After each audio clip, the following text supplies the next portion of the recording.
everyone, Dr. Joyce, dermatologist here. Welcome back to my channel. Thank you for all the love that you showed on the relaunch of my channel last week. I'm so excited that you guys are here and I have so much incredible content that I can't wait to share with you. So for this week's topic, I had just gotten back from Hawaii where I went for my good friend's wedding. That was postponed for 2 years. We're all very excited it finally happened. Yay, Lillian and Josh. And I thought, why don't I make a video about sun protection tips for when you're visiting a tropical island or any type of sunny getaway. There were many things that I'm glad I brought, but there were also times on my trip that I thought, oh my gosh, I wish I brought this. What a shame that I didn't. So I figured I would come back and make a video for you guys to talk all about it. So first things first, sun protection is key when you're going to a tropical island or any sunny getaway. My number one that I slather on every single day is sunscreen. Sunscreen, sunscreen, sunscreen. That's the name of the game, especially when you're going to a sunny getaway. When I was going to Hawaii, there were a couple of things that I wanted to be particularly mindful of. One is that certain sunscreen ingredients are actually banned in Hawaii. So starting in 2021, I believe, the Hawaiian government actually banned octinoxate and oxybenzone. So those are two chemical filters that are no longer allowed to be used in Hawaii. And I know that Hawaii is actually considering passing a bill, not sure if it has passed yet, but they're also looking to ban avobenzone and octocrylene, which are two other chemical filters. That's why when you're picking sunscreens to go to Hawaii, the easiest way is just to go with physical blockers. So I'm gonna go through a couple sunscreens that I brought on my trip just to share that with you guys. Okay, so I brought a mix of some non-tinted and also tinted sunscreens. Tinted sunscreens are great because they contain iron oxide, which is a pigment that is particularly helpful in preventing hyperpigmentation from visible light. If you have darker skin tones, if you have pigmentary disorders like melasma, or if you have scars, you know, it's a good idea to use a sunscreen that's tinted with iron oxide. I like to use tinted sunscreens when I need a little bit more coverage, right? I have freckles, I have acne scars that I'm trying to cover up. And so if I know that I'm going to be out seeing people, then I usually opt for a tinted sunscreen. I personally prefer tinted sunscreens way over non-tinted sunscreens because of that coverage. I am a lazy person by nature, so I don't like having to put on sunscreen and then foundation on top of that unless it's for a special event. I typically like one bottle that can do it all. So tinted sunscreen offers me the sun protection and it offers me coverage, one and done. I'm a busy person, so that's what I like. The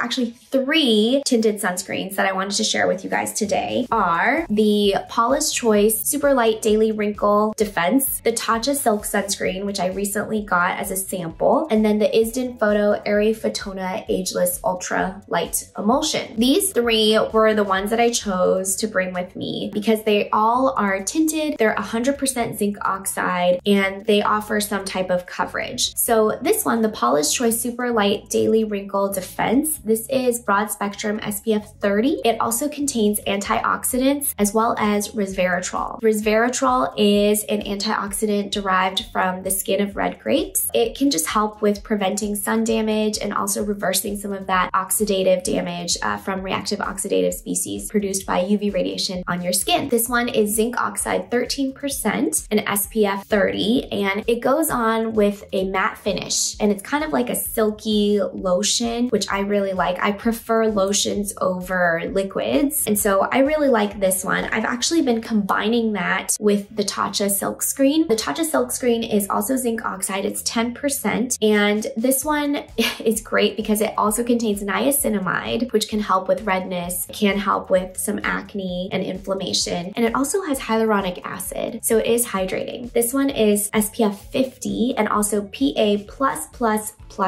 Now, I'm definitely gonna make a video about the PA grading system at some point. However, just a real quick primer for you guys. The SPF only refers to the sunscreen's ability to block UVB rays, but not UVA. And so the PA plus to the PA++++ system, which is commonly seen in Asian sunscreens, that measures the sunscreen's ability to block UVA. UVA. Now, UVA are higher wavelengths. They're more common among the UV radiation that comes to the earth. They go deeper into your skin and they can cause melanomas and other skin cancers. So definitely important to prevent. UVA rays also contribute strongly to aging, photoaging of your skin. So that's why you always want to choose a sunscreen that can block both UVA and UVB. What I like about this sunscreen is that it is so strong. It's SPF 50, so it blocks UVB rays and also PA++++.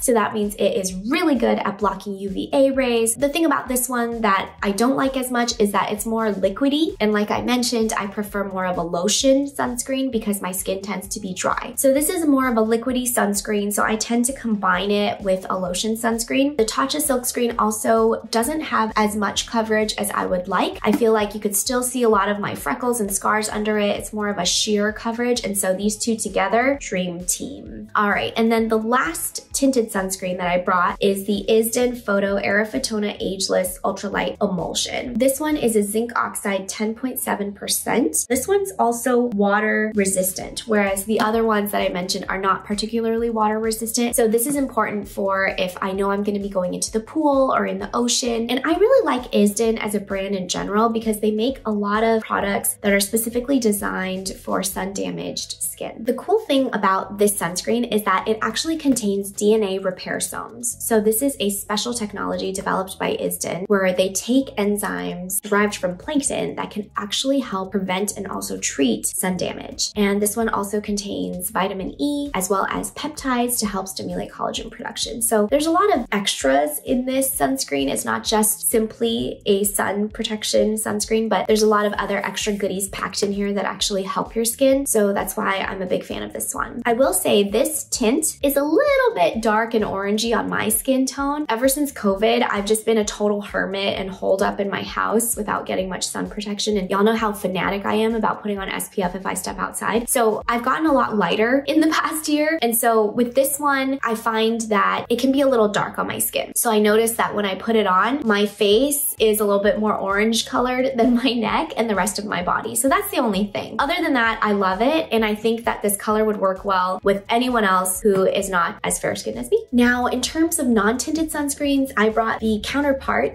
to the one I just showed you. So this is the Isden Photo Aerofotona Actinica Ultralight Emulsion. This is also designed for actinic damage. It is zinc oxide 11%, so pure zinc oxide. It's also water resistant for 40 minutes. This one, just like its counterpart, also contains that DNA repairosome technology. So it has that ability to repair sun damage or repair DNA damage from the sun. It is also containing vitamin E and it's ultra light. I like that it goes on. It doesn't feel greasy. I will say though, this one does leave a slightly white cast on me. I have to spend a lot of time rubbing it in, or I pair it with a foundation. So I'll use this on the bottom and then put a foundation on top so then my skin tone evens out perfectly. I still really like all the other goodies and other ingredients in this sunscreen, so I will continue using it, but it does leave a slightly white cast, just to let you guys know. All right, I went through the sunscreens. Now, what about reapplication? One common question I get asked all the time is, how do I reapply sunscreen over makeup? There's a couple different ways. So one is you can use your tinted sunscreen and just go for it. I mean, when you're on a tropical vacation, you're probably not putting on that much makeup if you're going in and out of the water. So I actually just go ahead and put my tinted sunscreen back on and just use that as my coverage, because since I don't have that foundation on. Another tip is you can use makeup that contains SPF. These are lip and cheek stains by Color Science that are actually SPF 50 and also PA++++,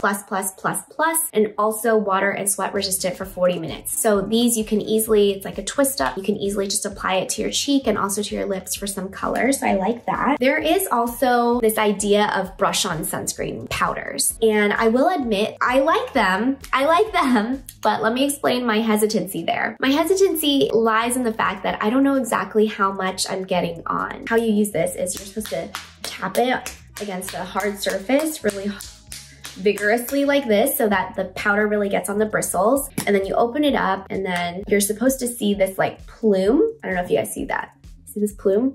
And then you can go ahead and, you know, rub this on your face and so on and so forth. Good way to reapply. But my issue is like, I don't know how much is actually getting on. Like you can see here in the brush, there's this little spot of powder here, but I'm not sure if it's getting on all of it. And I just worry I'm not getting an even enough coating or as thick of an application of SPF as I need. And so I think these are adjuncts. I would definitely not use these brush-on sunscreens alone as my primary SPF. Even if I do use them to reapply, I will also pair them with either the lip and cheek stains or with sun protection in the form of hats and UPF clothing and things like that. Speaking of UPF clothing, I am super excited that rash guards are in again. I don't know if they're actually in again or they're just in again in my mind, but I've been wearing them a ton and I've actually been getting some compliments on them when I go on vacation. So there are a bunch of companies that I like with really cute rash guards, cute prints. I even have a matching set for my husband, me, and my baby. Let me show you guys. The rash guard that I brought to my trip is this one from a company called Mott 50. How cute is that? How cute is that? This is UPF 50 plus, blocks 98% UVA and UVB. And this one also comes with a sarong wrap that you can use. So when I was lying on the beach, or if I was walking on the beach or lying by the pool, I would actually use this to cover up my legs. I love it. You know, I feel super comfortable in it. And like I said, my whole family has a set. There are other companies that also make really cute rash guards. So here's another one. This one is another really cute one by Cabana Life, also UPF 50. So there's Mott 50, there's Cabana Life, there's Swim Zip, there's a whole bunch of cute rash guards and you can get them for the whole family. So I highly recommend wearing rash guards and really covering up if you're gonna be outside for a long time. In addition to your UPF clothing, which you can get it as rash guards, but I don't know if I mentioned, you can also get them as shirts, like workout shirts and stuff. That's helpful if you're just going for a walk or a run. In addition to that, you always wanna be wearing your sunnies. So you wanna get some big sunglasses